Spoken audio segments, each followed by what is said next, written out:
Hey everybody, welcome to week 4 of our Quilt-A-Long in our Nightingale Quilt-A-Long. This is what we are making. If this is the first time joining, we are doing 6 weeks to do this quilt. We are almost done with assembling the blocks, and I'm really excited to show you this week steps. So at the end of this week, at the end of week 3, you should have something that looks a lot like this. Okay, so you have all your half square triangles are done, all of your flying geese are done, and now we just have these rectangles waiting to put together. So let's get to it. So at this point, you should have 4 half square triangles, 4 flying geese, 4 larger rectangles, 2 smaller rectangles, and 2 even smaller rectangles. And that should be in the 3 fabrics plus the background. So here we are. So what I want you to do is take your larger rectangles and your flying geese, and this is going to be our first step. We're just going to put them together. Straight line right across. I went ahead and ironed it going this direction to put all that weight going one way. And I just want to point out, not all of my flying geese were perfect. I wanted to just have full disclosure, full confession. Not all of mine were perfect, but with this seam, I was able to kind of make it look like you can't tell. So that you're gonna have 4 of these now. Let me get this out of the way.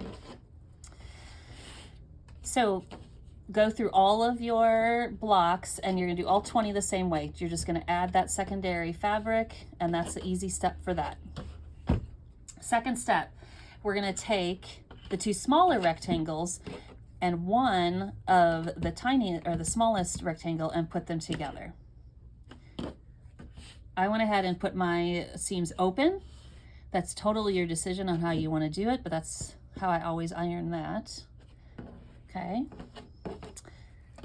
So our next step is we're going to take, just going to show you just another example of that larger rectangle on the flying geese.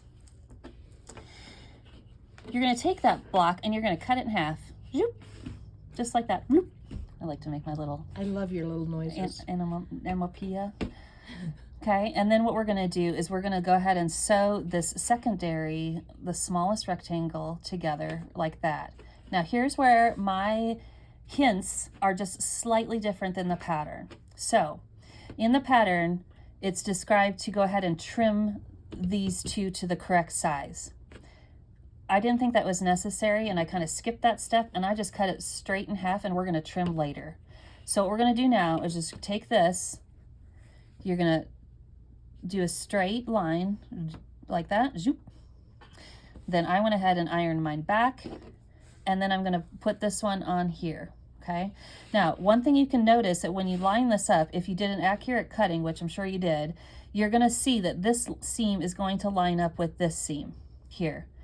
And so when you open it up, it's going to show a straight cross down. What we're trying to avoid here is having it look kind of wonky like that. And so this is a correct measurement. So just line it up best as you can and try to keep those seams straight across. And what you're going to have, is this, okay? And it looks a little wonky right now. So this is where we go in and we do the trim. Now, something that's really helpful, and I'm not going to show you the size, I'm using it backwards on purpose, is use this 45-degree angle to get your lines nice and straight, okay? So from this corner to this corner, you're going to put that 45-degree. Okay, because if you go in and you're like, oh, I'm just going to go ahead and make it the correct size, the correct square, well, then your cross is not going to be in the middle. So you want to use that 45-degree to go ahead and line up, and then do a little double check right through here, little double check through here. Take your cutting tool and go zoop and zoop, and you will have the perfect square, right? Okay, so let's put it together. Now, actually, we're just going to show you how to put it together. That's for next week. So this week's assignment is to do all of these and all of these, okay? That's going to be your assignment for this week. But just for funsies, we're gonna put the 9 together, and we're gonna just show how cute and how fun, and it's worth it to keep going. Don't stop, okay?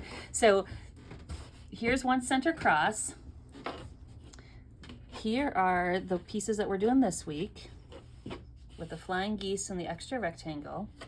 So see how this is coming together? Mm-hmm. Now we're gonna add the half square triangles from a couple weeks ago. And look at that. Gorgeous. I just love it. So each of the blocks, so we have 20 blocks in the large throw that we're doing out of our kit, and each of the blocks are going to have the 9 squares, and this is what the end of week 4 should look like. It is so much fun to seeing it all come together. I'm so excited. So I went ahead and did the Kim deal, and I'll have all these. I had it looking like this at the end of this week. So this is the end of week 4, and I have 9 squares for each block. I'm so excited about this. Oh, it's going to be spectacular. It's going to be so fun. So each one of these is 9 squares for each block. We have 20 blocks for the large throw.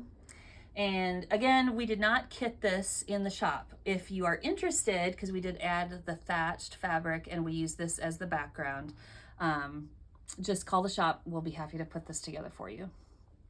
So, you guys, you can do it. You can do it, and it is going to be worth it, and you're going to love it.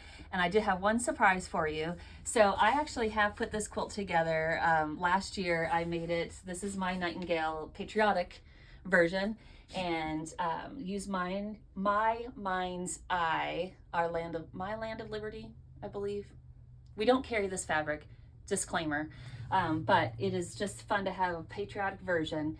And you can see, so here's the outside, the inside, and then the cross right here. And then here's the cross. So it's really fun to be able to have those 3 different colors intermixed in a way that just blends, and it's beautiful, and it's just fun.